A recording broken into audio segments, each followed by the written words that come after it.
visible, Mohin sir. It's visible. Okay. Yes, yes. So good morning one and all. We'll start the session now. I request Dr. Furqan Khan to start the session and introduce Dr. Moinuddin for the today's lecture. Thank you, sir. So, hello everyone. I am Dr. Furqan Khan, coordinator for today's session. So, on behalf of YB Chavan College of Pharmacy, Institutions Innovation Council, I welcome all the participants in Impact Lecture Series Session 1. So, it is this Impact Lecture Series is sponsored by All India Council of Technical Education, that is AICT, and Ministry of Education's Innovation Cell. The objective of the session is to support innovation councils of the institution to generate awareness on innovation, IPR, and startup in institutions. This will not only streamline campus innovation and startup ecosystem, but also helps in establishing strong connection with ecosystem enablers at regional and national level, and make aware students and faculty members about innovation ecosystem in their surroundings and at national level. So with this short introduction of the Impact Lecture series, I would like to introduce our today's eminent speaker, Dr. Syed Moinuddin Rashid, General Manager, Wockhardt Research Center, Aurangabad. So Dr. Moinuddin has a vast experience of 18 years in formulation and development of solid and liquid dosage forms. He has successfully developed and completed 37 drug products to be marketed in United States and 17 drug products in Europe. He is having expertise in novel drug delivery systems and currently working on various types of dosage forms such as sustained release tablets, modified release tablets, powder for solution, chrono-modulated tablets, liquid filled in hard gelatin capsules, sustained release suspension based on Brewster technology. He has filed many patent applications, and to mention a few, WIPO patent application on chronomodulated bioequivalent formulation of a steroidal drug based on the geometry of the dosage form, and US patent application have been published for liquid filled hard gelatin capsule bioequivalent to innovator. Okay, now over to our today's speaker, Dr. Moinuddin Syed. Good morning, everyone. Dr. Furqan, just to add something in my biodata, I'm a proud alumnus of YB Chavan College of Pharmacy, which you missed actually. Yes, we are proud of that, sir. Yeah. Because just I wanted before starting, just yesterday, we had a send-off of Dr. Varda Bapad Madam, who was a lecturer in YB Chavan College of Pharmacy. So she was speaking about the college, and we discussed about YBCCP that right now it is the #1 college in the Marathwada region. So that is something we are always proud of, to go out and tell that we come from YB Chavan College of Pharmacy. Yes, definitely, sir. Okay. Achha, I'm audible to everyone, means voice is coming out clear? Hello? Anyone can. Hello? Because yes, your voice you are clear, sir. You are clear. Yeah, you're okay. audible. You're audible, sir. Okay. So I'll start with my presentation. Good afternoon, everyone. I'm Moin. I'm working with Wockhardt, and I'm going to today deliver a presentation on innovations in pharmacy. I think is that for last couple of days I was having discussion with Dr. Furqan on what to present and all. So I have come up with a topic. I have been informed by Dr. Furqan that there will be quite few of BPharm and MPharm students. So I thought that first I'll take something basic and then I'll go to advanced application of the dosage form.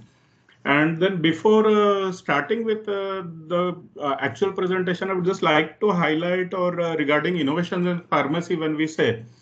So there are two types of innovations. One of the innovation is that where you work on all novel dosage forms, you develop new dosage form, you develop dosage form for a modified release, and you target a particular organ, and you target on working towards getting a better bioavailability and all. There are a lot of many of new dosage forms coming on right now. But one thing which usually we in the industry find is that something we miss is the scalability of the new developed dosage form, and how is it feasible to manufacture at the plant system or scale up the batch and have a product without any major of the issues. So basically in my presentation, I will try to cover, I have taken one dosage form, that is the multi-unit particular system, multi-unit pellet system, which we call. And I will just try to explain the innovations which we are doing right now, or which other companies are doing in the scale up and manufacturing and getting a successful product at the plant level. Usually this aspect means nobody talk about the development and innovations which we are coming in the machinery part to get a good product. So I thought that I will give a vision about that also, because that is something very important, because whatever we develop and whatever we come to a formulation in R&D, it has to have means it should be scalable at plant, and it should have a means we should be able to manufacture it with a tighter controls and all. That is something very important. So I thought that I will cover this aspect for multi-unit pellet system. So now to start with multi-unit pellet system, I think all of you might be aware that pellets are a small dosages, or pellets are small units which are either compressed into these tablets or are filled in capsules. So for B.Pharm students who have who might not be aware that much and all, I think the most common example of MUPS is that omeprazole capsule, which is available, Omes. So that is a quite transparent shell, and you can easily see the pellet inside. So those pellets are drug release pellets, and they are coated to give a controlled release of the drug depending upon the requirement. So I will start with this. Majorly my concentration will be on tablet dosage form, because capsule is comparatively easier approach in MUPS technology. So what exactly is MUPS? So MUPS dosage form are formulations where the active pharmaceutical ingredient, that is the drug, is present in small subunits. Again, there can be two types. One type is that we manufacture pellets and we compress it into tablet or fill in capsule. Alternative technology is that we manufacture small tablets, 2 mm diameter. There are multi-tip punches available, and we again formulate it or fill it in capsules. Here I will not cover the tablet section because time will not permit that. We will just cover the pellet section, what we do. So when we fill in capsules, the pellets, we just lubricate it with talc and do the filling on capsule filling machine. But when we have to formulate this pellet or encapsulate this pellet into a tablet dosage form, or we have to go through a lot number of process where we have to mix these pellets with extra granular material and then compress it into tablet. Once you compress it in tablets, this tablet, whenever taken by oral dosage form, it will go into the stomach and it will release the pellets. And then each of the pellet will release the drug, and in a controlled release fashion, and it will give a desired action.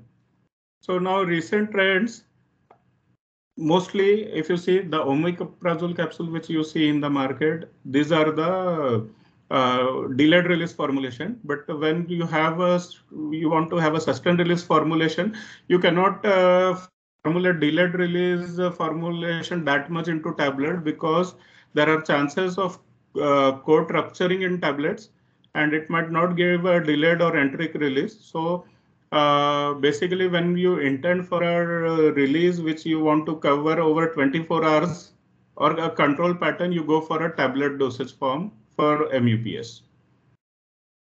So now if we look between multi-particulate unit and single unit, these are the attributes of the dosage form which we have to look into it. So if you see gastric emptying, because since the pellets are uniform dosage, there will be a uniform release. With single unit, there will be a variability. And since the release is uniform, the inter and intra-subject variability with multi-particulate system is very low. And it is comparatively high in single units. Drug loading often limited, but improved with technology. So when we say drug loading, there are various methods for preparation of MUPS. Pellets, either you can take the non-paral seed, which is available easily in the market, and coat it with the drug and the coating further with the sustained release polymer, or you can go for extrusion. So this is somewhat a tedious operation, and you have a limitation of loading the drug. And with single unit, this is the advantage that high drug can be used in a single unit. Then if you go for compliance, as it is a multi-particulate units, the compliance is very high and it requires a less frequent intake. Single unit could be a concern if unit size is large also. Then release modulation with the multi-particulate unit system, to get a desired dissolution and all is somewhat better than the single unit, because in single unit, mostly if you want to have a sustained release, you have to go for matrix type of release where control release polymer is there, and it will again depend upon your granulation parameters and all. So that's why it is somewhat difficult. But for pellets, since you are controlling it by coating it into a booster, it is somewhat easier. So now control release dosage forms. There are two types will come, as you might be aware. One is the matrix system and the other is the reservoir system. So both this matrix system and reservoir system for control release, we can formulate into MUPS. And when we formulate this into MUPS, the reason means when we formulate into MUPS, or the need to formulate into MUPS is that if you are having two drugs and you have to encapsulate into a sustained release tablet, and if the drugs are incompatible, you cannot formulate it into a single tablet unit. But if you make two different pellets of the two different drugs, both these drugs can be formulated into a tablet. And since they are into an individual unit of pellet which are covered by coating, they will not interact. So this incompatibility will decrease. Then the advantage of MUPS is that they are spherical narrow and they are having excellent flow, these pellets, and that's why it is easy to formulate them. Next most important thing is that with pellet system, the alcohol dose dumping or dose dumping is comparatively much better than the single unit. And as I earlier said, there is lesser unit to unit variation. And as I told you earlier, multiple unit dosage form can be formulated into both capsules and tablet dosage forms. So this is a design of multiple particulate drug delivery system. So there are two types. One is the intestinal protective drug absorption system, wherein just you wanted to protect it with from the pH of the intestine and all, and you just go for the coating. And then the other is the spheroidal oral drug dosage forms. And if you see, you can program the drug release. Means once you, in case of MUPS, what you can do, you can program it by giving different percentage of coating to different pellets and formulating it. So it will give you the desired release at different time intervals. So the characteristics of pellets, as I already told you, they are spherical, free-flowing units, with improved flow properties. The size range of the pellet is usually between 0.5 to 1.5 mm. If you want to formulate something bigger than 1.5 mm, then there is no need to go for a pellet-based system. You can formulate into small tablets of 2 mm. And again, there are punches available with multi-tips to compress this 2 mm. And that is a totally different dosage form. And these tablets usually are if you go above 1.5 mm. Or if you manufacture tablets or small tablets of 2 mm, it is not again possible to formulate or compress it into a single unit. That is the reason these tablets above 1.5 mm, they can only be encapsulated into in tablets, because MUFs out of them, the coating will rupture because of the bigger size of the tablets or multi-tablets, 2 mm tablet, and there will not be a control release. That is why we don't prefer. And for any pellet range 0.5 to 1.5 mm with obviously with a having a design of experiment and preparing a formulation with a good extra granular material and all, we can always formulate it into a single tablet dosage forms. So control release dosage form, which have gastro-resistant or sustained release and site-specific drug delivery. Basically, these are the type of release which we intend from pellets. That is either gastro-resistant, that is the perfect example is omeprazole capsules. And when you have to have a sustained release formulation, it is with pellets. The best example available in market is metoprolol tablets. And for site-specific drug delivery, these are not much into the market, but then these are when you intend to release the drug in the lower part of your GI tract, we go for a site-specific drug delivery by coating the pellets with a type of polymer which will resist the pH in the. Hello. Hello. Hello, Furkan sir. Yes, yes, sir. Audible? Yes, there was some disturbance. Yes, Someone was. Okay. So these pellets, as I told you, offer a flexibility for target release properties. So what exactly is pelletization?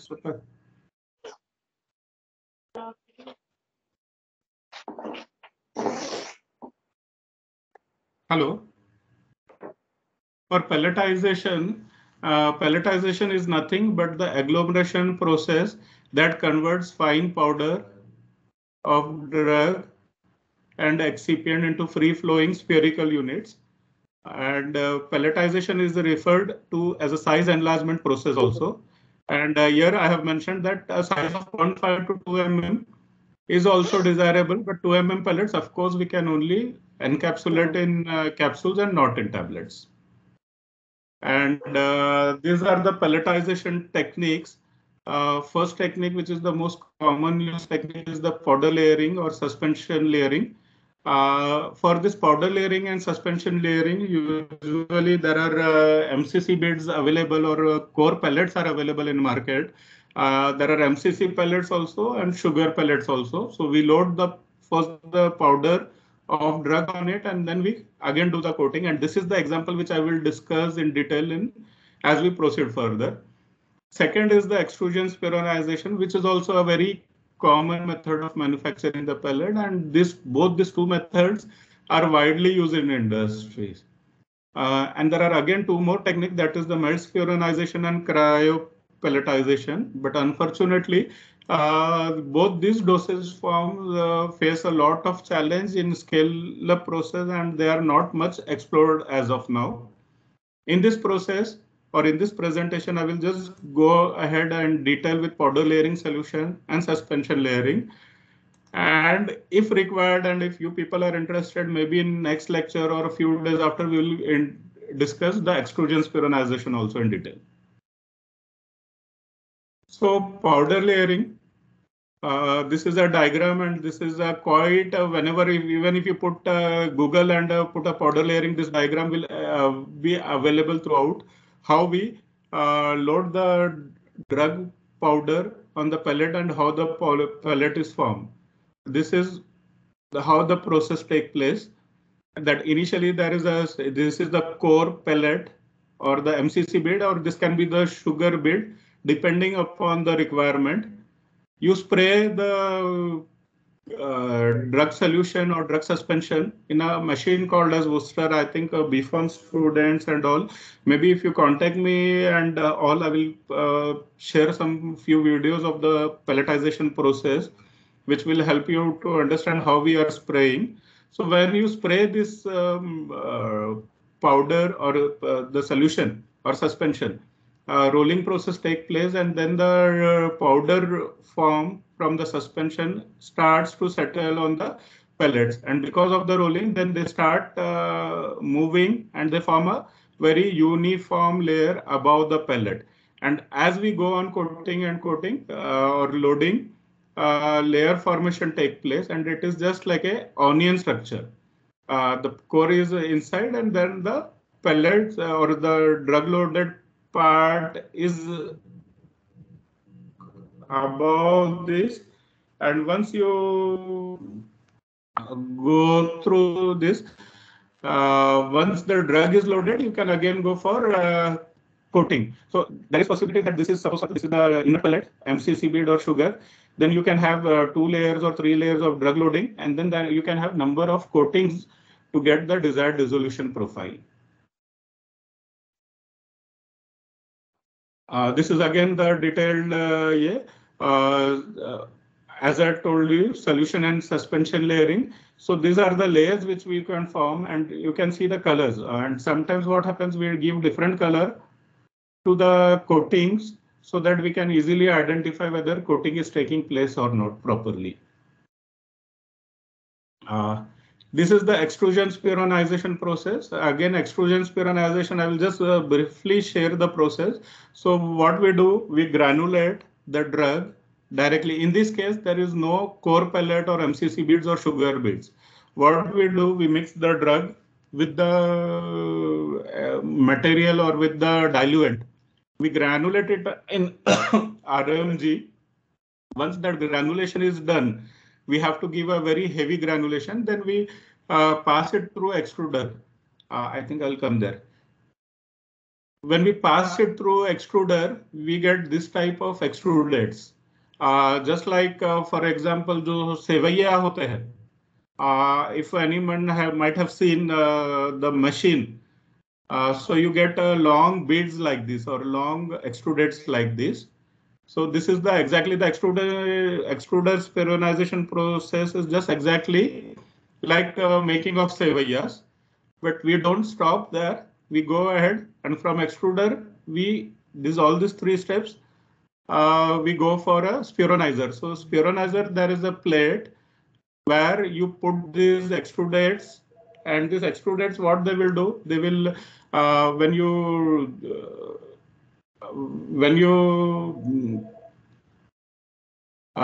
you put the extrudates in the spheronizer, this will break into small pieces, and there is a checkered plate below the extrudates.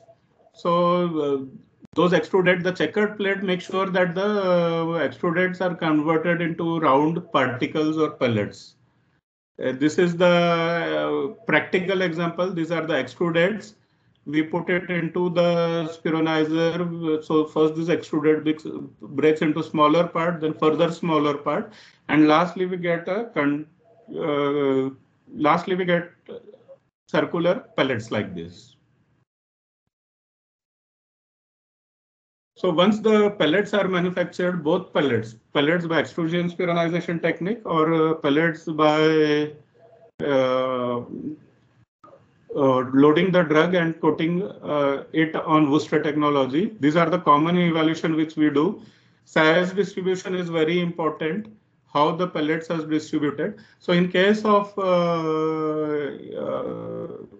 what do you say? In case of extrusion spheronization, this size distribution comes out to be very important because it depends upon the checkered pellet which you are using.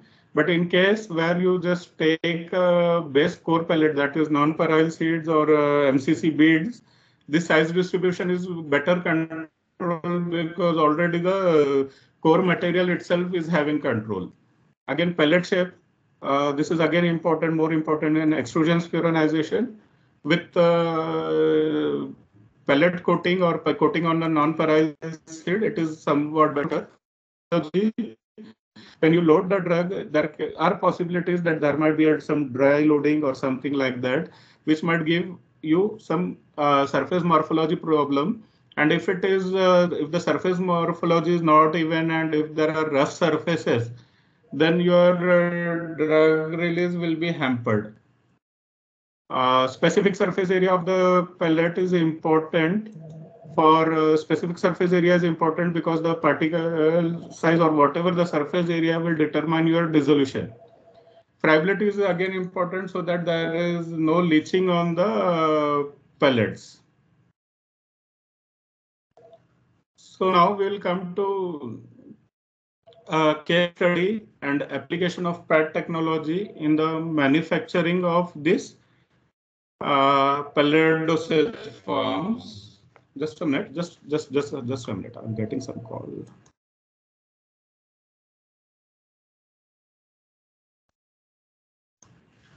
So we'll take one case study and we will study application of PAT. So I'm just taking an example of MURPS.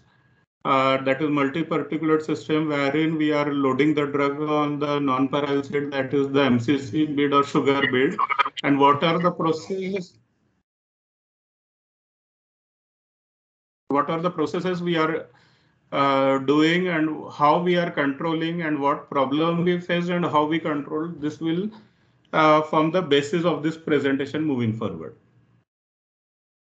So this is a process flow of a, you can say this is one of the formulation which we are manufacturing right now. So what we have done, we have taken cell spheres. Cell spheres are MCC spheres or MCC pellets. We first coat it with seal coating to give a uniform surface to the seal coated pellet.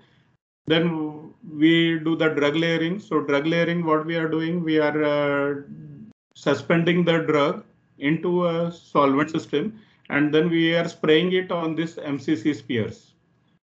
Once this drug layering is done, we go out for extended release coating 1 and extended release coating 2. So these are two different type of coating. The extended release 1 coating, we are giving a coating of, for example, we might be giving a coating of ethyl cellulose polymer.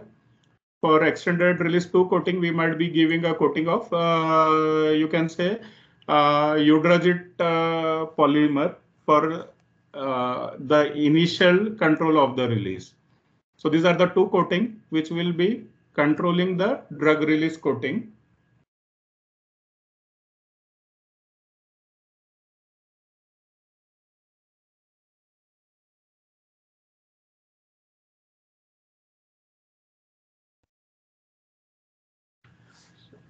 So these are the ER1 coating and ER2 coating. These two release coating, they control the drug release from this drug coated layer.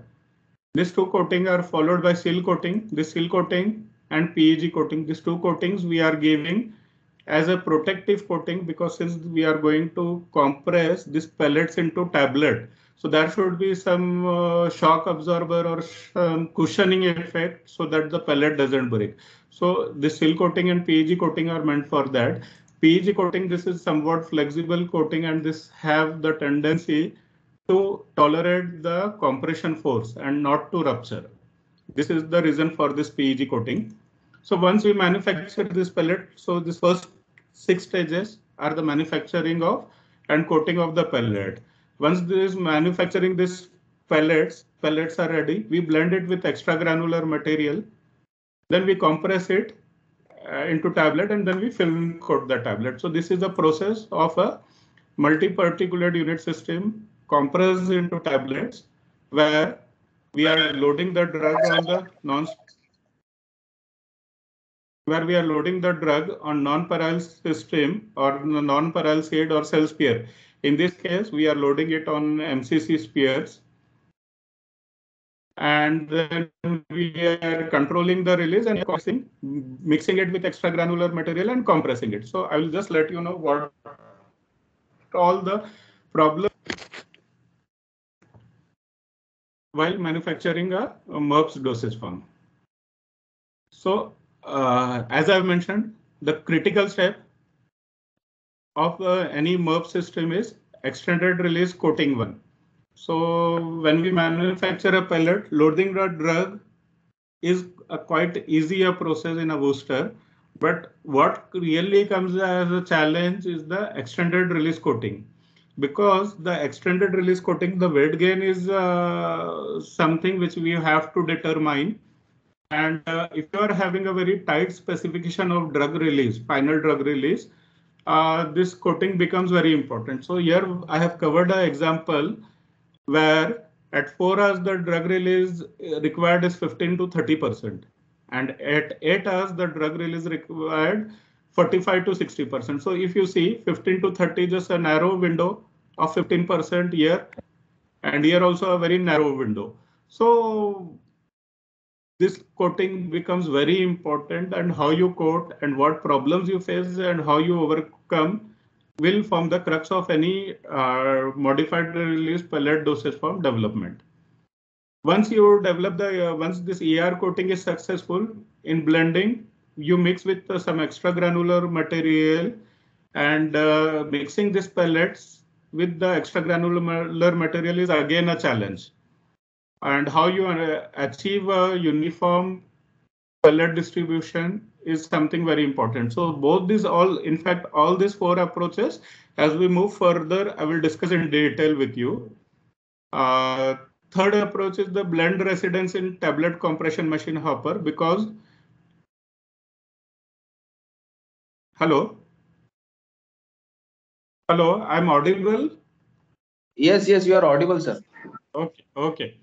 So what happens on the compression machine with the MERPs and how you get the content uniformity issues, we will discuss as we move further.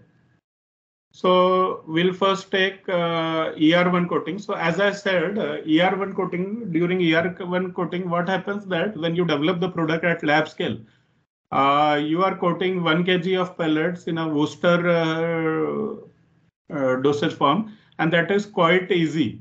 But when you go for a bigger coating in a plant, where you are using a booster, in lab you use a booster which is having a capacity of 1 kg of material, and when you scale it up at plant, the batch size comes around to maximum batch size come out to 620, 630 kgs. And the lowest most can be achievable or minimum is almost at least 120 kg. So what happens that during ER1 coating, the traditional systems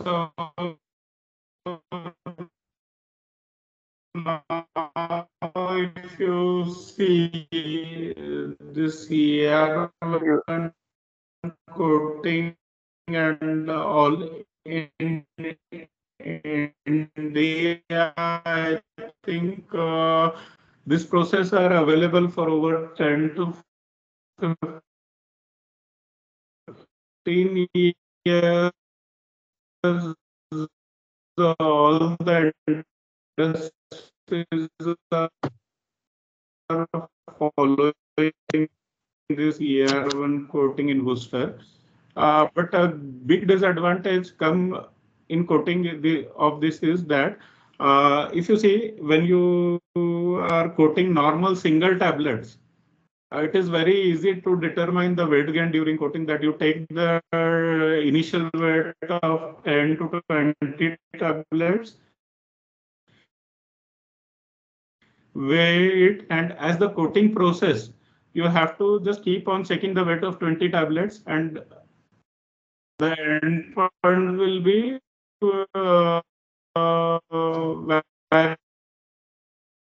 you achieve the weight. So it is very difficult to the weight.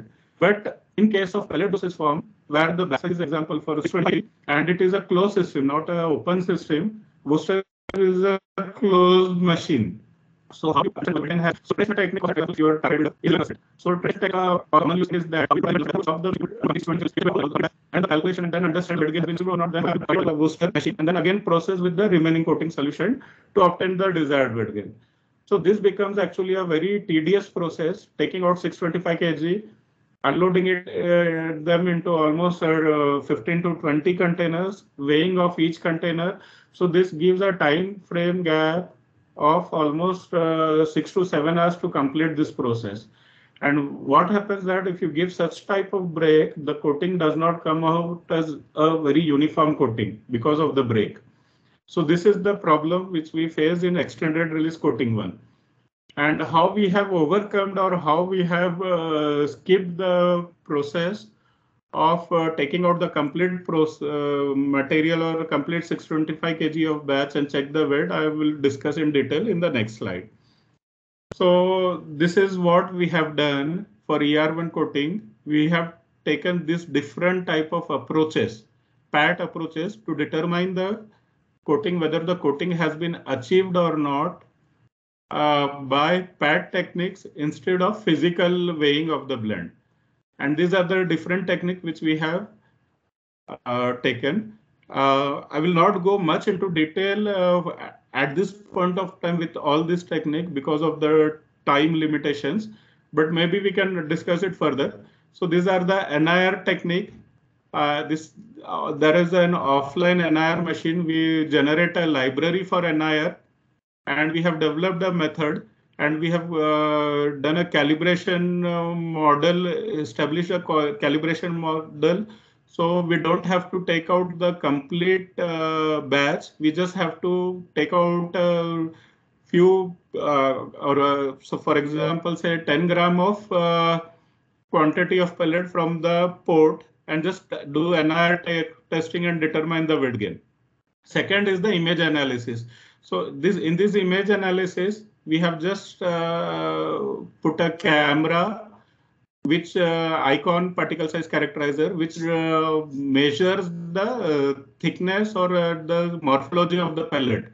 And between the initial morphology and end of the morphology, whatever difference is coming will give you the weight gain. This again we'll discuss further in detail. And then there is by pellet counting, there is a machine available now for pellet counting. You can count the pellet and you can determine the weight. That again, I will show you the machine. This is ethyl cellulose. For example, if you are giving ER1 coating of ethyl cellulose, you can make a method, HPLC method for cellulose content estimation.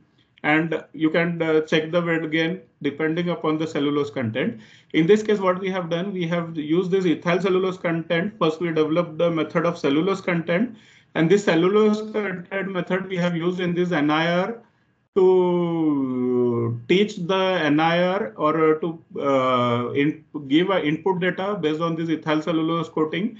And the calibration model we have, for this calibration, we have used the results coming out of this ethyl cellulose technique. And then there is one more technique, that is the Raman. This is also ongoing with us and hopefully will be completing by the end of this year.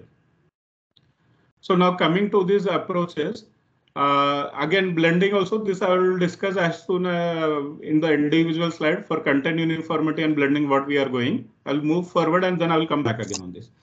So for approaches for weight gain estimation of ER1 coating, so the first approach, as I said, is FTNIR analyzer, where we made a library and now we have to just take out a few gram of pellet and put into NIR and it will give a clear-cut picture whether weight gain has been achieved. Now moving further, what we are doing, we are now putting the NIR probe directly into the booster. We are already into work of it. And as soon as the weight gain is achieved, we will teach the NIR about the wavelength where we target to achieve the weight. In that, once the NIR is calibrated, the machine will stop on its own. So that work right now is ongoing. Ethyl cellulose content estimation, this of course I told you this is a HPLC method, but it is a time consuming method, but we have used this method to calibrate the NIR method. Pellet counting I will show, and image analysis I'll show you in further slides. So these are the NIR cellulose content. So this is something which we did in our lab. And as I told you, the sample were analyzed by NIR spectrometry as well as HPLC. I think, yeah. So what we did, since our this is the different type of wet buildup, our target wet buildup was between 9.5 to 14.5%. This was the range. So what we did in the lab scale, we took out the pellets at different weight gains at lab scale, and then we did the cellulose content.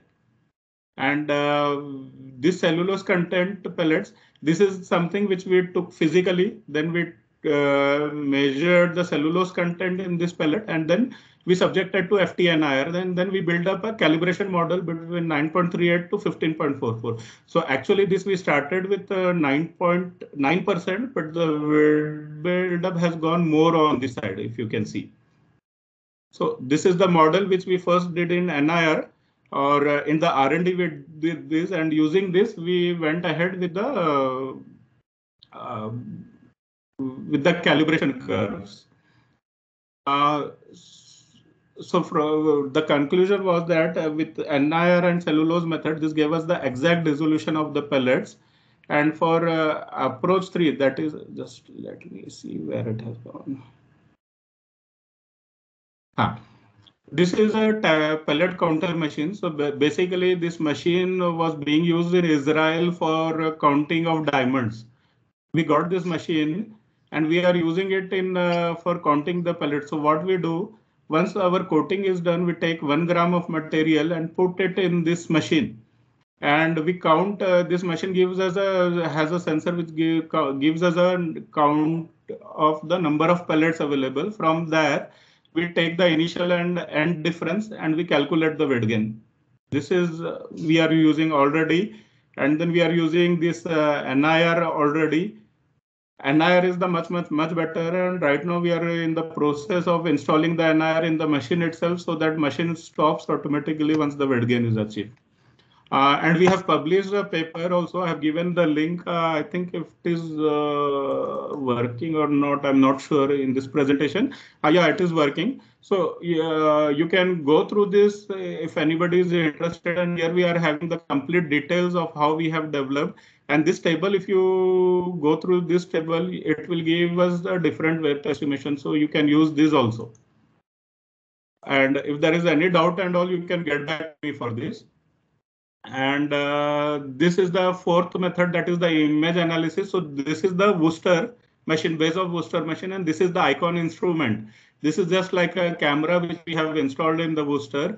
This camera takes the pictures and it calculates the diameter of the pellet, and based on the diameter of the pellet, we determine whether the coating has been achieved or not. We have again one more paper has been published. You can refer to this paper for detailed understanding of the subject matter. These are the drug-loaded pellets, subcoated pellets, and this just I have given. Actually, I wanted to show some practical example of pellets which we are doing. So this is all about extra ER1 coating. How do we do? And now I'll take you. I think time is short, but I'll take you with the blending process also. How we do. So this is a typical. This is a blender. And this is the NIR machine which we have fixed on this, on the what you can say, the discharge port of the blender. So this NIR machine takes the reading of the blending process continuously, and it gives you a picture. So this is something which we did in R&D, and we have used this further. I will show you in further slide what we have done with this. We have generated this data. And by NIR, we have developed a spectra, which is the suitable spectra for completely mixed pellet. And that spectra we have used in further in our compression machine, which I will tell you in further slides. This is all the discussions. So now coming to content uniformity. So I will just tell you how we have used the blending. So what happens when you manufacture pellets, the density of pellets is on higher side, and extra granular material is on lower side. Pellet is, for example, 0.7 gram per cc. Extra granular material is 0.3 gram per cc. So if you go on with mixing of this, and compression. Due to difference in this density, there are chances that on compression machine, a segregation takes place. And that's why you get you don't get a good content uniformity values. And to avoid that, what we have done, these two systems have been set up. The first system of manual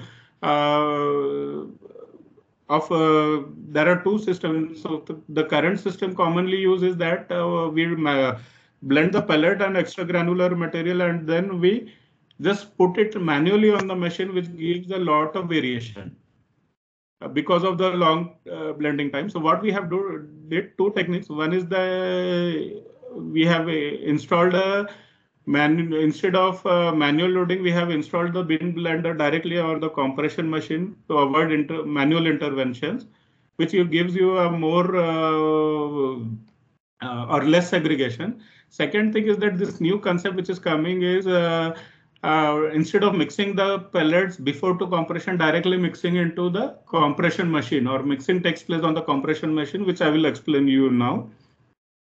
So with manual loading, when you do the compression, the AV value which is required for content uniformity limit is for AV value is less than or equal to 15. So see, you can see here, we are getting it all on higher side, 9.8, 16.5 and 21.5.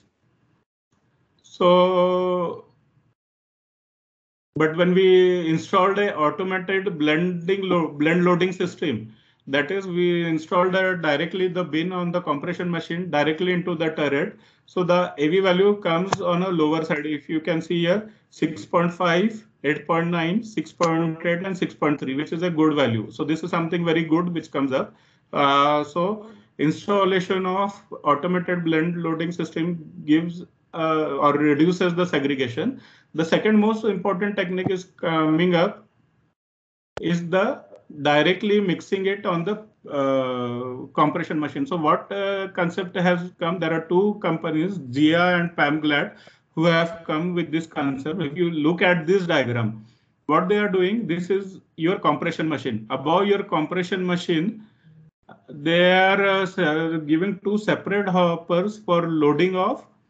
In one hopper loading of pellet and in the other hopper loading of extra granular material. Then there is a mixer here. This mixer dry mixes the pellet, and the blending system which earlier I told you, that probe is fixed here and it measures the spectra. Once the mixing is achieved and uniform, it will go here and the compression will take place. So in this way, there is no time required for segregation. So this is exactly the GIA machine. So from this pipe, pellets will come. From this pipe, extra granular material will come. The mixing will take place here. And then there will be a probe here, which will measure the mixing and the blending which I earlier showed you. From that library, we ensure that the mixing is taking place, and here once the material is mixed uniformly, it will immediately go into the turret and compression takes place. This is the GIA machine, which is available in Belgium, and at Wokhard we have procured this machine. We are hopeful to get this by year end. So with this GIA machine, again you can see the acceptance value have come out very good. As with manual, the AV value was going about 21. This we took the trial in the Belgium facility of this GIA machine. Here we have got a AV value of 11.3, 14, 10, 10.8, 10.6 for a 2 hours compression, which is somewhat very good. Good. Second thing is the GLAD compression machine. So I'll just show you a small video how we work on this. This is again. I think this machine is available in Zurich. This is the compression machine. I'll just show you when this comes. So this is the compression is taking place. I will show you how the pellets are coming out, where the mixing is taking place. I'll stop there once it comes.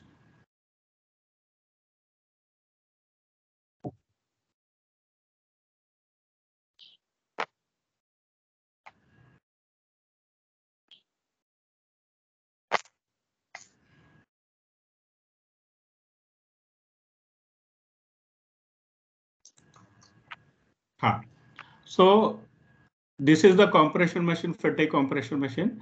This is a mixer where the mixing takes place, and I will start the video. You can see the. So in this machine, from one side the extra granular material is coming, and from the other side the pellets are coming. They are getting mixed here. Here we have put a NIR probe to ensure that uniform mixing is taking place. And with this mixing, we monitor it into software. On this laptop, we monitor the spectra and all, and we determine whether the mixing is going on properly or not. So this is the PLC of the machine. So, and just to show you one more thing, this GIA machine, apart from this 2 poles or 2 hoppers, you can fit multiple hoppers here. And if you are going for a low potent drug, you can put all your excipient into individual hoppers and drug into one hopper, and mixing can take place, and you can do the NIR observation here. So this is something becoming very common practice now in industry. And I think in India, Wockhardt will be the first company to get this machine for some of our low potent drug. And we will be targeting this in October next week. We'll be targeting the commercial batches for this. So with this GLAD compression machine, again, we have done this trial in their Zurich facility. And we have run this for almost 3 years. 3 years, you can see the acceptance value of 8.2, 11.9, 10.6, 6.1. Since we don't give much chance for pellet to segregate, since this is going to be a continuous online mixing. So the residence time of the tablet on compression machine of the blend decreases, because of which we don't get much of segregation. So this is the idea behind online mixing directly on the machine rather than mixing it separately and loading it through hoppers. So with this, I end in the presentation. I think I have to move very fast because of time constraint. But if time permits and if the management is interested, maybe we can start taking one technique each, NIR or ICON, and we can have lectures in future also for this. As of now, I try to cover something very basic, just so that the BPharm, specifically for the BPharm students, so that they can understand what techniques we are going through. And if anybody who is interested in understanding these techniques in deeper and all, maybe they can contact me. Or if interest is more, maybe we can take one topic and have further more lectures. So now over to Furqan sir. And you can also ask me questions if you want on these topics. Thank you, Moin sir, for a nice and very informative session on innovations in drug dosage forms. So dear participants, now the session is open for question and answer. If you have any questions, you can ask now.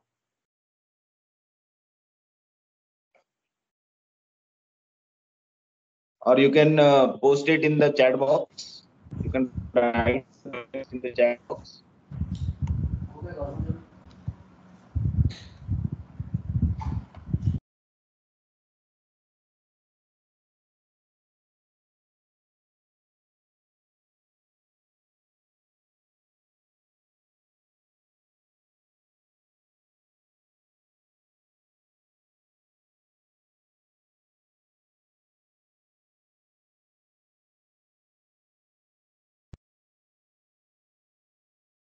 So any questions from our staff?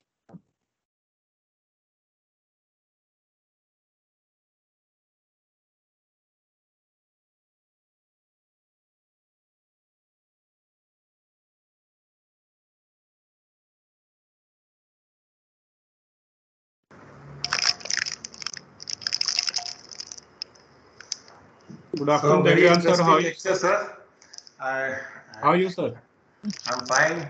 Really nice and interesting lecture, and nice to see the innovations in process analytical technologies that you discussed with us. And these techniques are really very novel. Now, I just wanted, out of my curiosity, that whether this whole process of, preparation of your pellets, whichever technique you are doing it, and then the blending process, and then going for the compaction. Have you ever seen a plant of this kind where all these processes are automated and online? One after the other, yes, sir. without any Yes, human sir. intervention. Yeah. The GIA facility which I was mentioning earlier, sir, I have visited their facility in Belgium, and their facility they have just for the purpose of demonstration they have made a small unit, and without manual intervention, what you have to do, you have to just dispense the material and just put it into the initial machine, and then you will receive the end product directly in the form of compression without any manual intervention. That is there, but as of now, that is something very costly which is going on, and in India it will take quite some time to adopt to that process. But that process is already there, and some companies like Glaxo and all, they have already taken this system and they are working also with that continuous manufacturing system. And that is really a good facility. So that is available. And I have witnessed a few trials over there. When we went to evaluate this machine, they gave us the demonstration for that machine as well. Really interesting. Thank you so much. Thank you, sir. Yes, sir. Thank you, sir. So any more questions, students?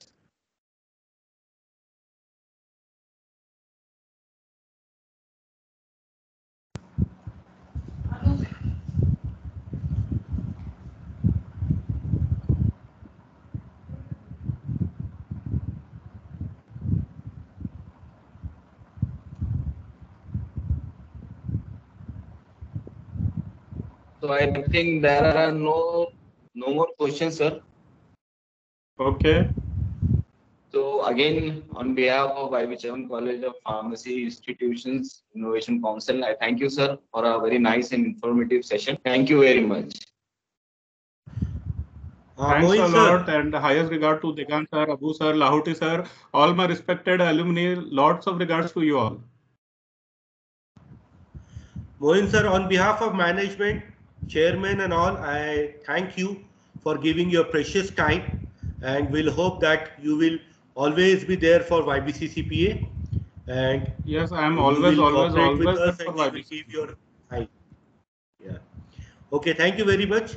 Once Okay, again, thank you. we'll stop the session here and we are having another session which will start up immediately.